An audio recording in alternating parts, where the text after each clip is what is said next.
जय माता ji students, welcome to our YouTube channel Dhyan commerce, the key of success. जय माता ji dear students, welcome to online lecture of Dhyan commerce. Friends, आपका स्वागत है।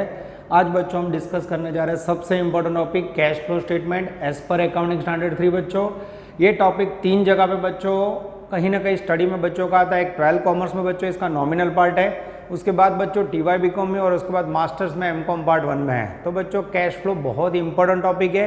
ये पूरे टॉपिक का अकाउंटिंग कैसे होता है ये टॉपिक में हमें समझना है। तो सबसे पहले बच्चों टॉपिक के अंदर सबसे इंपॉर्टेंट वर्ड है कैश। आप देख सकते हो बच्चों, एक वर्ड है कैश, दूसरा फ्लो, उसके बाद स्टेटमेंट प्रिपेयर करना है अकाउंटिंग स्टैंडर्ड 3। तो सबसे पहले बच्चों टॉपिक में से आप हेडिंग से 1 मार्क का MCQ कवर कर सकते हो कि भाई कैश फ्लो स्टेटमेंट कौन से अकाउंटिंग स्टैंडर्ड से बनता है। तो आप कह सकते हो बच्चों अकाउंटिंग स्टैंडर्ड 3। अब बच्चों हम समझने जा रहे हैं कैश फ्लो स्टेटमेंट का मीनिंग। उससे पहले बच्चों कैश वर्ड का इंपॉर्टेंट पार्ट समझते हैं इंट्रोडक्शन में। अब कैश बच्चों इतना इंपॉर्टेंट है हमारी पर्सनल लाइफ के लिए, बिजनेस के लिए, घर चलाने के लिए, कहीं भी बच्चों, क्योंकि आज हमें पता है कोई भी वस्तु खरीदनी हो तो cash as a medium of exchange use होता है। आपको मोबाइल खरीदना हो, सब्जी खरीदनी हो या कोई भी वस्तु खरीदनी हो, आप एक्सचेंज में कैश दोगे तो आपको वस्तु मिलेगी। तो cash is a very important part of our life and business, ऐसा कह सकते हैं। इसीलिए बच्चों कैश से रिलेटेड 2 सबसे इंपॉर्टेंट रेशियो आपने रेशियो एनालिसिस में देखा था बच्चों। सबसे पहले करंट रेशियो याद आ रहा है बच्चों, जिसका आइडियल था 2:1, और सेकंड देखा था बच्चों हमने लिक्विड रेशियो, जिसका आइडियल था बच्चों आई थिंक 1:1। तो ये दोनों रेशियो का जो आइडियल है बच्चों, बेस्ट मेजरमेंट हमें क्या इंडिकेट करता है कि अगर बिजनेस को अच्छी तरह बिजनेस रन करना हो, अपने पूरे महीने के खर्चे पेमेंट करना हो, तो 2:1 यानी 2 गुना पैसे होने चाहिए, 1 गुना पेमेंट होना चाहिए। ऐसे एग्जाम्पल से देखे बच्चों, तो आपके पास 2 लाख रुपए हो तो आप 1 लाख आराम से पेमेंट कर सकते हो। और लिक्विड रेशियो क्या बता रहा है, quick cash position, at a time quickly अगर आपको किसी को 1 लाख देना हो तो आपके पास 1 लाख होने चाहिए। तो दोनों रेशियो बच्चों बिजनेस के अंदर कैश का इंपॉर्टेंस सिखा रहे हैं। इसके सिवा बच्चों अगर आपको याद हो तो कैश से रिलेटेड सबसे इंपॉर्टेंट टॉपिक आपने पढ़ा होगा कहीं ना कहीं कैश बजट। तो वो बच्चों फ्यूचर से रिलेटेड कैश का इनफ्लो आउटफ्लो इन्फॉर्मेशन में आपको देता है। तो कैश बच्चों इतना इंपॉर्टेंट है, उसका उपयोग आपने रेशियो एनालिसिस में कहीं ना कहीं लाइफ में, बिजनेस में किया हुआ है बच्चों। वर्किंग कैपिटल यानी रूटीन महीने का चक्र चलाना हो बच्चों, तो कैश का बैलेंस होना बहुत ही जरूरी है। तो आज बच्चों जो आप टॉपिक पढ़ने जा रहे हो कैश फ्लो स्टेटमेंट, वो टॉपिक बच्चों कैश के पास्ट और प्रेजेंट से रिलेटेड है। कैश बजट में आपने जो स्टडी किया था बच्चों, वो कैश का फ्यूचर रिलेटेड डेटा था। तो बच्चों कैश फ्लो स्टेटमेंट कैसे बनता है, क्या है, हम देखने जा रहे हैं। तो रेशियो एनालिसिस और कैश बजट के अंदर कैश का इंपॉर्टेंट देखने के बाद बच्चों अब हम समझने जा रहे हैं meaning of cash flow statement. Meaning एकदम सिंपल है बच्चों, the statement which indicate cash inflow and outflow of business and cash balance at the end of the year is known as cash flow statement. Meaning देखते हैं बच्चों, the statement which indicate cash inflow and cash outflow of business and cash balance at end is known as cash flow statement. तो meaning बच्चों एकदम clear है, ऐसा statement जो आपको बच्चों कैश का इनफ्लो, दूसरा वर्ड है कैश आउटफ्लो, और तीसरा वर्ड है बच्चों कैश बैलेंस, यानी ये 3 वर्ड जो स्टेटमेंट इंडिकेट करे बच्चों, उसे कहा जाता है कैश फ्लो स्टेटमेंट। अब बच्चों ऑलरेडी कैश बजट का थोड़ा नॉलेज है आपके पास, तो सबसे पहले आपके माइंड में क्वेश्चन होगा कैश इनफ्लो और कैश आउटफ्लो क्या होता है। कैश इनफ्लो यानी बच्चों बिजनेस में पैसे कहाँ से आते हैं, कौन कौन से सोर्सेज से कैश आता है। तो बच्चों एक नॉर्मल बिजनेस में कहाँ से पैसे आते हैं, सोचिए तो जरा। एक नॉर्मल कंपनी या नॉर्मल बिजनेस की बात करें तो सबसे ज़्यादा पैसे आते हैं सेल्स में से। उसके बाद बच्चों सेल में भी आप क्रेडिट सेल करते हो तो कई बार डेटर कलेक्शन में से पैसे आते हैं। उसके बाद बच्चों कोई असेट्स बेचो, असेट्स सेल करो, उसमें से पैसे आते हैं। कई बार बच्चों डिबेंचर शेयर इश्यू करो डिबेंचर ऑब्लिक शेयर इश्यू करने से बच्चों बिजनेस में कैसा आता है। उसके बाद बैंक लोन या फाइनेंशियल इंस्टीट्यूट से लोन लो, वहाँ से पैसे आते हैं बच्चों। कोई आपको फिक्स्ड इंटरेस्ट रिसीव्ड हो, तो ये बच्चों अलग अलग सोर्सेस है जहाँ से बिजनेस को कैश मिल सकता है बच्चों। This is called cash inflow, जहाँ से पैसे रिसीव होते हैं। अब बच्चों आपके माइंड में क्वेश्चन ये होगा कि कैश आउटफ्लो पैसे कहाँ कहाँ जाते हैं बच्चों। तो सेम इससे ऑपोजिट, कैश परचेज करने से। उसके बाद बच्चों अलग अलग एक्सपेंसेस पेमेंट करोगे, जैसे rent, wages, salary, advertisement expense etcetera. कोई असेट्स परचेज करने से बच्चों। उसके बाद बच्चों कोई लोन रीपे करने से। उसके बाद शेयर ऑब्लिक डिबेंचर, उसके पैसे रिटर्न करने से। तो this is the different sources when business received cash inflow and outflow, यानी कैश आएगा और जाएगा। और फिर उसके बाद बच्चों कितना कैश रहता है वो आपको फाइंड करना है। तो बच्चों यहाँ आपको जो कैश फ्लो स्टेटमेंट प्रिपेयर करना है, वो प्रिपेयर करने की टेक्निक बच्चों पहले अलग अलग थी, पर अब सीए इंस्टीट्यूट ने इसके अंदर अकाउंटिंग स्टैंडर्ड 3 डाला है बच्चों। तो पूरे इंडिया में यूनिफॉर्म रूल्स रेगुलेशन से ये टॉपिक हर एक टीचर पढ़ाता है बच्चों, और हर एक बिजनेस यूनिट अकाउंटिंग करता है। तो कैश फ्लो फाइंड करना हो बच्चों, कैश बैलेंस फाइंड करना हो आपके पास, तो कंपलसरी आपके पास बच्चों 2 साल का डेटा होना चाहिए। जैसे मैं आपको एग्जांपल से समझा रहा हूँ, मेरे पास 2023 और 2024 2 साल का डेटा है। अब मेरे पास कैश 2023 में था बच्चों 1 लाख रुपए, अब मेरे पास 2024 में कैश हो गया 1,50,000। तो बच्चों कैश फ्लो स्टेटमेंट प्रिपेयर करने के लिए कंपलसरी इस प्रकार के 2 साल का डेटा दिया होगा बच्चों। फर्स्ट ईयर है उसे ओपनिंग बैलेंस बोलना है, सेकंड ईयर क्लोजिंग। अब मुझे बताओ बच्चों, लास्ट ईयर मेरे पास 1 लाख रुपया था, करंट ईयर 1,50,000, कितना इंक्रीज हुआ। तो ड्यूरिंग द ईयर मेरे पास 50,000 कैश आया होगा।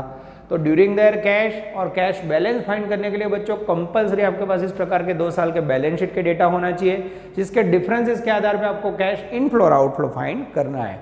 पर बच्चों ये जो मैंने आपको थियरी समझा, ये कॉमन पार्ट है। अब सही में बच्चों कैश इनफ्लो और आउटफ्लो, उसके लिए आपको कैश के सोर्सेज देखने हैं। तो सही में बिजनेस यूनिट को बच्चों 3 जगह से कैश मिलता है। सबसे पहले सोर्सेज ऑफ कैश, सबसे ज़्यादा कैश होता है बच्चों प्रॉफिट में से। उसके बाद होता है बच्चों current assets and current liability में से। और थर्ड होता है बच्चों long term liability and assets में से। कोई बोले कैसे, तो अब बच्चों में ये कॉन्सेप्ट है, ये आपको लिखने की जरूरत नहीं है बच्चों। पूरा पीडीएफ कॉपी मैंने लेक्चर के नीचे डिस्क्रिप्शन में रखा होगा और क्लास के अंदर भी देने वाला हूँ बच्चों। तो मात्र समझने के लिए है, तो मैं इसे रब कर देता हूँ बच्चों। चलो अब बच्चों लीगली कैश फ्लो 3 जगह से इनफ्लो आउटफ्लो होता है। सोर्सेज 3 है बच्चों, प्रॉफिट में से, करंट असेट्स एंड लायबिलिटी में से, लॉन्ग टर्म लायबिलिटीज में। प्रॉफिट क्या होता है बच्चों, तो सपोज मेरे पास एक कंपनी का बच्चों यहाँ पीएनएल अकाउंट है। अब देखिए यहाँ बच्चों डेबिट साइड पे मैंने अलग अलग एक्सपेंसेस लिखा हुआ है, ध्यान से देखना। यस, यहाँ अलग अलग एक्सपेंसेस है बच्चों, यहाँ अलग अलग इनकम आप सबको पता है बच्चों। और लास्ट में मैं बोलूँ मेरे बिजनेस में नेट प्रॉफिट हुआ है 10 लाख। तो अब मुझे बताओ बच्चों, अगर प्रॉफिट 10 लाख की जगह पे 15 लाख हो तो प्रॉफिट क्या होता है, इट्स कॉल्ड कैश। तो सबसे ज़्यादा कैश इनफ्लो या आउटफ्लो होता है प्रॉफिट में से।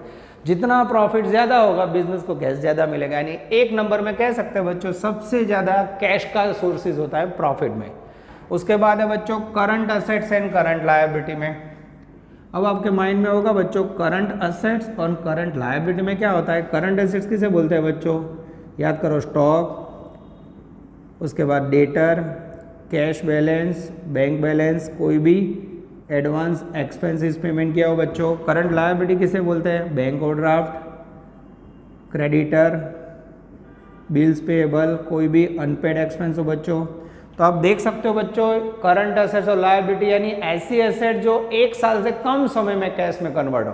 करंट लायबिलिटी यानी ऐसी लायबिलिटी जो 1 ईयर से लेस देन पीरियड में पेड होती है। तो सबसे ज़्यादा बच्चों पैसों का फ्लक्चुएशन चक्र चलता है वर्किंग कैपिटल का करंट असेट्स और लायबिलिटी में। इसीलिए बच्चों रेशियो में आप लोग काउंट करते थे वर्किंग कैपिटल, जिसे बोलते हैं current assets minus current liability. कोई भी बिजनेस में महीना स्टार्ट करता है तो 31 तारीख तक पूरे महीने में जितने पैसों की जरूरत पड़ती है एक्सपेंस पेड करने के लिए, that is called working capital. सबसे ज़्यादा पैसे होते हैं करंट असेट्स और करंट लायबिलिटी में। और बच्चों तीसरा सोर्स है long term liability and assets. Long term liability किसे बोलते हैं बच्चों, डिबेंचर इश्यू किए, बैंक लोन ली बच्चों, शेयर इश्यू की है। तो इस प्रकार का बच्चों कोई भी फंड लिया को provident fund, this all are को लॉन्ग टर्म लायबिलिटी, सबसे ज़्यादा पैसे इसमें से होते हैं। उसके बाद assets, land, building, furniture, machinery, इस प्रकार के कोई भी लॉन्ग टर्म असेट्स खरीदो या बेचो तो वहाँ से भी बच्चों पैसे मिलते हैं। तो ऐसा कह सकते हैं बच्चों, as per accounting standard 3 cash flow statement के अंदर आपको कैश 3 जगह से लेने, profit, current assets and liability, long term liability and assets. तो बच्चों अब मैं आपको समझाने जा रहा हूँ कैश फ्लो स्टेटमेंट प्रिपेयर करने से पहले करंट असेट्स और लायबिलिटी में से जो आपको कैश ढूंढना है बच्चों, उसके लिए 4 रूल्स। तो नेक्स्ट हेडिंग आ रहा है बच्चों मेरे सामने, rules for effect of current assets and current liability and effect of non cash item. ये दोनों बच्चों मैं आपको समझाने जा रहा हूँ। सोर्सेज हमने समझ लिए बच्चों, अब नॉन कैश आइटम क्या होती है बच्चों वो समझते हैं। अब भी मैंने आप लोग को P&L अकाउंट सिखाया बच्चों, उसको मैं छोटा कर देता हूँ समझाने के लिए। अब यहाँ बच्चों ध्यान से देखना, सपोज आपने एडवर्टाइजमेंट एक्सपेंस लिखा है, कैश में पेमेंट किया होगा, आपने सैलरी लिखी है, कैश में पेमेंट की होगी, पर आपने लिखा है बच्चों यहाँ गुडविल रिटर्न ऑफ, गुडविल लिखी है रिटर्न ऑफ, ठीक है। सेकंड वर्ड लिखा है बच्चों डेप्रीशिएशन, सपोज डेप्रीशिएशन 1 लाख है और गुडविल रिटर्न ऑफ की है 2 लाख। अब आपको नेट प्रॉफिट रियलाइज हुआ है 10 लाख। अब बच्चों जब भी कैश फ्लो स्टेटमेंट आप प्रिपेयर करते हो तो बराबर माइंड में फिक्स रखो, आपको ये पूरे टॉपिक में कैश जो भी पैसों पे इफेक्ट होते हैं वही पॉइंट देखना है। अब यहाँ आप ध्यान से देखिए, आपने एडवर्टाइजमेंट एक्सपेंस पेमेंट किया होता आपके पास कैश गई होगी, सैलरी पेमेंट किया गई होगी, पर ये 2 पॉइंट देखिए बच्चों। सपोज आपने गुडविल रिटर्न ऑफ की, डेप्रीशिएशन लिखा, तो डेप्रीशिएशन क्यों लिखते हैं बच्चों, reduction in the value of assets rules है इसलिए लिखते हो, पर सही में आपके पास से डेप्रीशिएशन का रोकड़ा गया नहीं है। तो for the purpose of cash flow अगर मुझे नेट कैश प्रॉफिट लेना हो बच्चों तो उसमें ऐसा करना है, जितनी नॉन कैश आइटम है, depreciation, goodwill written off, transfer to GR, सब इसमें ऐड करना है। तो 10 लाख में ये 2 और 1 3 लाख ऐड करोगे तो सही में बच्चों मेरा कैश प्रॉफिट होगा 13 lakh. This is very very important. तो for the purpose of cash flow बच्चों आपको every time non cash item जितनी सम में होगी वो सारी ऐड करके रिवाइज्ड कैश प्रॉफिट फाइंड करना है। अब बच्चों मैं लेने जा रहा हूँ rules for effect of current assets and current liability. ये जितना मैं समझा रहा हूँ बच्चों सबका टॉपिक में यूज है। अब करंट असेट्स और करंट लायबिलिटी के लिए बच्चों सबसे पहले मैं करंट असेट्स का एग्जांपल लेता हूँ, सपोज 2023-2024, ठीक है। इसके अंदर बच्चों सबसे पहले मैं एक स्टॉक का एग्जांपल लेता हूँ। मेरे पास लास्ट ईयर स्टॉक था 1 लाख, करंट ईयर हो गया 150, ठीक है। अब करंट असेट्स के लिए बच्चों पहला rules number 1, if current assets increase, if current assets increase then cash decrease। कैसे बच्चों, करंट असेट्स इंक्रीज करोगे तो कैश डिक्रीज होगी। कैसे, यहाँ देखो मेरे पास स्टॉक 1 लाख था, 150 हो गया। क्या किया होगा मैंने बच्चों, स्टॉक बढ़ाया यानी मैंने स्टॉक खरीदा होगा, स्टॉक इंक्रीज हो, स्टॉक खरीदोगे पैसे जाएंगे। तो कैश फ्लो स्टेटमेंट में आपको कैश पे इफेक्ट देनी है, करंट असेट्स यानी स्टॉक इंक्रीज तो कैश डिक्रीज, डिफरेंस निकालो तो 50,000 कैश डिक्रीज हुई। तो आपको बच्चों कैश फ्लो स्टेटमेंट में 50,000 डिक्रीज करना है। तो ये बच्चों मात्र रूल समझा रहा हूँ, जब प्रैक्टिकली क्वेश्चन करेगा तो और अच्छी तरह समझ आएगा। नेक्स्ट एग्जांपल देखते हैं बच्चों सेकंड, सपोज मेरे पास लास्ट ईयर स्टॉक 1 लाख था, उसकी जगह पे सेकंड ईयर में हो गया 80,000। Second rules, if current assets decrease then cash increase. This is very important. यहाँ देखिए स्टॉक 1 लाख था, 80 हो गया। क्या किया होगा, करंट असेट डिक्रीज थी, और सामने बच्चों आपने स्टॉक बेचा होगा, करंट असेट डिक्रीज, स्टॉक बेचा, पैसे आए, पैसे इंक्रीज। यानी यहाँ देख सकते हो बच्चों टोटल 20,000 कैश इंक्रीज हुई है। This is very important. तो असेट्स के अंदर उल्टा नियम, current assets increase, cash decrease, current asset decrease, cash increase. ये 2 रूल्स है बच्चों। आपको कैश डिक्रीज हो तो कैश फ्लो स्टेटमेंट जब बनाओगे तो उसमें डिक्रीज साइड लिखना है, कैश इंक्रीज हो तो ऐड करना है, ठीक है बच्चों। अब इसके बाद मैं लायबिलिटी का रूल समझा रहा हूँ बच्चों। लायबिलिटी के लिए सपोज हम लेने जा रहे हैं बैंक ओवरड्राफ्ट। मेरे पास लास्ट ईयर बीओडी 50,000 था, करंट ईयर में हो गया बच्चों 90,000। डिफरेंस निकालो तो आप देख सकते हो 40,000 यहाँ इंक्रीज हुआ है, ध्यान से देखना। अब उसके लिए rules number 3, if current liability increase then cash increase. Same rule बच्चों, अगर लायबिलिटी इंक्रीज होगी तो कैश इंक्रीज। कैसे बच्चों, तो आप देखो लास्ट ईयर बीओडी था 50, 90 हो गया, यानी बैंक में से आपने एक्स्ट्रा 40,000 लिए होंगे, तो लायबिलिटी बढ़ी, कभी ना कभी पेमेंट करना है, पर सामने कैश भी आई। लायबिलिटी बता रहा हूँ बच्चों तो पैसा आवे, bank overdraft increase, cash increase. तो आपको ये कैश इंक्रीज कैश फ्लो में ऐड करना है। क्लियर? उसके बाद बच्चों आगे जाते हैं 4 नंबर का rules. If current liability decrease then cash decrease. अब बच्चों लायबिलिटी डिक्रीज होगी तो कैश डिक्रीज होगी। कोई बोले कैसे? तो फिर से लेते हैं बीओडी का एग्जांपल। सपोज बीओडी 50 था, नेक्स्ट ईयर हो गया बच्चों 20,000। तो ये क्या किया होगा बच्चों मैंने? तो बच्चों बैंक ओवरड्राफ्ट का मैंने पेमेंट किया होगा, यानी लायबिलिटी क्या हुई? बीओडी डिक्रीज तो कैश डिक्रीज। तो यार 30,000 रुपये कैश मेरा डिक्रीज हुआ होगा। तो आई होप बच्चों ये जो थियरी मैंने बोर्ड पे समझाया आपको समझ आ रही है। मैंने पूरा ट्राई किया बच्चों ऑनलाइन मोड पे आपको हेल्प करूं। तो सबसे पहले बच्चों आपने इंट्रोडक्शन पार्ट देखा, कैश का इंपॉर्टेंस समझाया मैंने, रेशियो एनालिसिस और कैश बजट दोनों टॉपिक के आधार पे आप कैश फ्लो स्टेटमेंट प्रिपेयर कर रहे हो तो दोनों का एग्जाम्पल दिया, कॉन्सेप्ट समझाया बच्चों। कैश की जरूरत है उससे ज़्यादा हो तो भी प्रॉब्लम, कम हो तो भी प्रॉब्लम, इसलिए कैश का बैलेंस होना जरूरी है। फिर meaning of cash flow statement आ गया बच्चों। कैश कहाँ से आते? 3 सोर्सेज आए। नॉन कैश आइटम की इफेक्ट समझाए बच्चों आपको पीएनएल बना के, और फिर करंट असेट्स और लायबिलिटी के लिए 4 रूल समझाए। वीडियो पॉज कीजिए बच्चों और इतना लिखना हो तो लिख लीजिए। डियर स्टूडेंट्स, अब आप स्क्रीन पे देख सकते हो बच्चों कैश फ्लो स्टेटमेंट का बेसिक थियरी, जिसमें इंट्रोडक्शन, मीनिंग, कैश के सोर्सेज बच्चों, non cash item, current assets और लायबिलिटी के रूल समझाने के बाद आपके सामने बच्चों मैंने कैश फ्लो स्टेटमेंट प्रिपेयर किया हुआ है एज पर अकाउंटिंग स्टैंडर्ड 3। ये बच्चों स्पेसिफिक है। कैश फ्लो स्टेटमेंट को बच्चों बिजनेस के अंदर कैश जो भी रिसीव करनी है या पेड करनी है उसके लिए 3 पार्ट में बांटा जाता है बच्चों। सबसे पहली एक्टिविटी का नाम है ऑपरेटिंग एक्टिविटी, सेकेंड एक्टिविटी है बच्चों इन्वेस्टिंग एक्टिविटी, और थर्ड एक्टिविटी है बच्चों फाइनेंसिंग एक्टिविटी। ठीक है। अब बच्चों पहला ही क्वेश्चन कि क्यों 3 ही एक्टिविटी, 4 नहीं, 5 नहीं, 1 नहीं? तो बच्चों आपने देखा सोर्सेज कितने थे? 3। एक profit, second current asset liability, third long term liability. So बच्चों कैश फ्लो को 3 पार्ट में बांटा जाता है। ऑपरेटिंग एक्टिविटीज रिलेटेड है बच्चों profit and loss and current assets and current liability. ठीक है। तो पीएनएल अकाउंट से रिलेटेड कोई भी कैश इनफ्लो आउट हो, current asset liability related cash हो, तो बच्चों आपको लिखना है ऑपरेटिंग एक्टिविटीज में। इन्वेस्टिंग एक्टिविटीज में बच्चों fixed assets and investment, sold करो बेचो, या फिर फिक्स्ड असेट्स एंड इन्वेस्टमेंट खरीदो बच्चों। सिंपल, ये दोनों में जो भी आपके पास पैसे आया जाए इन्वेस्टिंग एक्टिविटी में लिखा। और फाइनेंसिंग एक्टिविटी में क्या आएगा बच्चों? शेयर, डिबेंचर, डिविडेंड से रिलेटेड एक्टिविटी, जिसमें बच्चों कैश रिसीव्ड हो या पेड हो तो आपको उसमें लिखना है। अब बच्चों आप देख सकते हो मैंने फॉर्मेट ड्रॉ किया है, कैसे वर्क होता देखिए। सबसे पहले पर्टिकुलर रुपीज, पहली एक्टिविटी ऑपरेटिंग एक्टिविटीज। ये स्टेटमेंट स्टार्ट करने के लिए सबसे पहले बच्चों नेट प्रॉफिट लिखना है। नेट प्रॉफिट में आप देख सकते हो मैंने ब्रैकेट में वर्ड लिख दिया पीएनएल अकाउंट सीबी माइनस ओबी। मैंने आपको समझाया था बच्चों कैश फ्लो के लिए कंपलसरी 2 साल के बैंक एंट्रीज होने चाहिए। फर्स्ट ईयर को ओपनिंग बैलेंस बोलोगे, सेकंड ईयर को क्लोजिंग। तो क्लोजिंग बैलेंस में से ओपनिंग बैलेंस माइनस करोगे तो आपको ड्यूरिंग दैट प्रॉफिट मिल जाएगा बच्चों। उसके बाद यहाँ ऐड लिखा है लेस। यहाँ क्या आएगा बच्चों? कोई भी ट्रांजैक्शन में आप एंट्री करोगे कैश फ्लो का सम करते समय, PNL account debit, PNL account credit. तो आपके समझने के लिए बच्चों अब ये पीएनएल अकाउंट नहीं है स्टेटमेंट है, तो पीएनएल अकाउंट डेबिट का मीनिंग यहाँ बच्चों ऐड करना है। क्लियर? तो पीएनएल अकाउंट डेबिट से रिलेटेड कोई भी ट्रांजैक्शन हो, जैसे आपने डेप्रिसिएशन की एंट्री बोली PNL account debit to depreciation, तो आप लिखोगे ए में ऐड। फिर कोई भी ट्रांजैक्शन बच्चों पीएनएल क्रेडिट, क्रेडिट का मीनिंग ए में लेस, तो यहाँ बच्चों पीएनएल अकाउंट क्रेडिट से रिलेटेड एंट्री आएगी।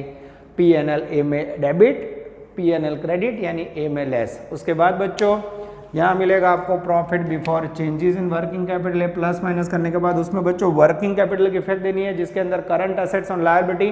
करंट असेट्स इंक्रीज हो तो कैश डिक्रीज होगा, यहाँ लिखना है बच्चों current assets, current liability, current assets, current liability. Rules बोल के बच्चों इंक्रीज हो तो हमें ऐड करना है, डिक्रीज हो तो लेस करना है। इस प्रकार से बच्चों ऑपरेटिंग एक्टिविटीज में सबसे पहले प्रॉफिट एंड लॉस से रिलेटेड इन्फॉर्मेशन, फिर करंट असेट्स और लायबिलिटी रिलेटेड, फिर बच्चों यहाँ टैक्सेस पेड करना है, वो माइनस करने के बाद आपको पहली एक्टिविटी मिलेगी जो बाहर जाएंगे, जिसे हम नाम देते हैं बच्चों net cash flow from operating activity, NCFOA, NCFOA. फिर बच्चों यहाँ से स्टार्ट होगी सेकंड एक्टिविटीज, जिसमें आपको इन्वेस्टिंग एक्टिविटीज में कोई भी ट्रांजैक्शन लिखते समय फिक्स्ड एसेट्स या इन्वेस्टमेंट बेचोगे, पैसे आएंगे, आप एंट्री करोगे, फर्नीचर बेचा, कैश अकाउंट डेबिट, अब बच्चों डेबिट नहीं है तो स्टेटमेंट, तो कैश डेबिट का मीनिंग यहाँ ऐड करना है। तो बच्चों इन्वेस्टिंग में कैश अकाउंट डेबिट, तो यहाँ ऐड करना है। जैसे फर्नीचर बेचा तो आप यहाँ लिखोगे फर्नीचर सोल्ड। ये एक एग्जाम्पल से आपको समझा रहा हूँ। फर्नीचर खरीदा, furniture comes in, furniture debit to cash account credit. Cash account credit का मीनिंग समझना है बच्चों इन्वेस्टिंग एक्टिविटीज में लेस। तो सेकंड एक्टिविटी तो एकदम इजी है बच्चों, कुछ भी बेचोगे पैसे आएंगे, बीमा प्लस, पैसे जाएंगे बीमे लेस। थर्ड एक्टिविटी है बच्चों financing activity, share debenture issue करोगे, कैश आएगा कैश अकाउंट डेबिट, तो यहाँ ऐड करोगे। ओके, कौन कौन से इश्यू, शेयर डिबेंचर इश्यू करो। फिर बच्चों सपोज आपने डिविडेंड पेमेंट किया या शेयर या डिबेंचर रिटर्न किया, कैश अकाउंट क्रेडिट। तो कैश अकाउंट क्रेडिट का मीनिंग होगा बच्चों सी एक्टिविटी में लेस, इसमें डिबेंचर या डिविडेंड का पेमेंट करो तो लिखना है बच्चों। और लास्ट में बच्चों एक्टिविटी का टोटल आएगा, यहाँ बच्चों net cash flow from investing activities, यहाँ लिखेंगे net cash flow from financing activities. और ये तीनों एक्टिविटीज का बच्चों ये जो टोटल आएगा उसको हम बाहर रखेंगे और फिर ये टोटल यहाँ कंटिन्यू करके नेट आंसर मिलेगा, जिसे हम बोलेंगे बच्चों इंक्रीज और डिक्रीज इन कैश इक्विवेलेंट। और ये इंक्रीज और डिक्रीज इन कैश इक्विवेलेंट में बच्चों कैश का ओपनिंग बैलेंस सब में दिया हुआ ऐड करोगे और क्लोजिंग बैलेंस माइनस करोगे, सॉरी ओपनिंग बैलेंस ऐड करोगे और ऑटोमेटिक क्लोजिंग बैलेंस टैली करोगे तो आपका सम करेक्ट। सब समझो बच्चों, ये तीनों एक्टिविटी का टोटल आया यहाँ 50,000। अब आपके पास ओपनिंग बैलेंस ऑफ कैश है 30, तो यहाँ क्लोजिंग बैलेंस 80,000 होना चाहिए। तो हम क्या करेंगे बच्चों, क्वेश्चन स्टार्ट करने से पहले मेरे पास टेक्निक है, आपके पास जो सम होगा उसमें से आप ओपनिंग बैलेंस यहाँ लिखोगे 30, क्लोजिंग लिखोगे 80, तो एग्जैक्ट 1 घंटे के बाद ये आंसर कितना आएगा आपको पता चलेगा। 30 और 80 का डिफरेंस है 50,000। तो ये हो गया बच्चों आपका आउटस्टैंडिंग कैश फ्लो स्टेटमेंट का फॉर्मेट। बच्चों मैंने पूरा ट्राई किया है, शॉर्ट में व्हाइट बोर्ड पर रिकॉर्डिंग आया बच्चों, इसका पीडीएफ कॉपी डिस्क्रिप्शन में भी रखा है और ऑफलाइन के अंदर मैं क्लास में भी देने वाला हूं बच्चों, वहां से आपको ये स्टेटमेंट अच्छी तरह समझ आएगा। तो आई होप बच्चों 3 एक्टिविटी आपने अच्छी तरह समझ ली होगी। ऑपरेटिंग एक्टिविटीज, उसमें profit and loss, current assets and current liabilities जुड़ा हुआ, cash inflow outflow. Investing activities, उसमें फिक्स्ड एसेट्स या इन्वेस्टमेंट से related cash inflow outflow. Financing activity, share debenture dividend से रिलेटेड कैश इनफ्लो आउटफ्लो। तो I hope बच्चों आपने format बराबर समझ लिया है। वीडियो पोस्ट करके बच्चों अगर आपको जरूरत लगे तो लिख लीजिए। नेक्स्ट वीडियो लेक्चर में हम स्टार्ट करेंगे कैश फ्लो स्टेटमेंट के डिफरेंट क्वेश्चन। यहाँ तक रखते हैं बच्चों, मेहनत करते रहिए। Take care, all the best, जय माता जी। Please like, subscribe, share and press bell icon for notification. Thank you.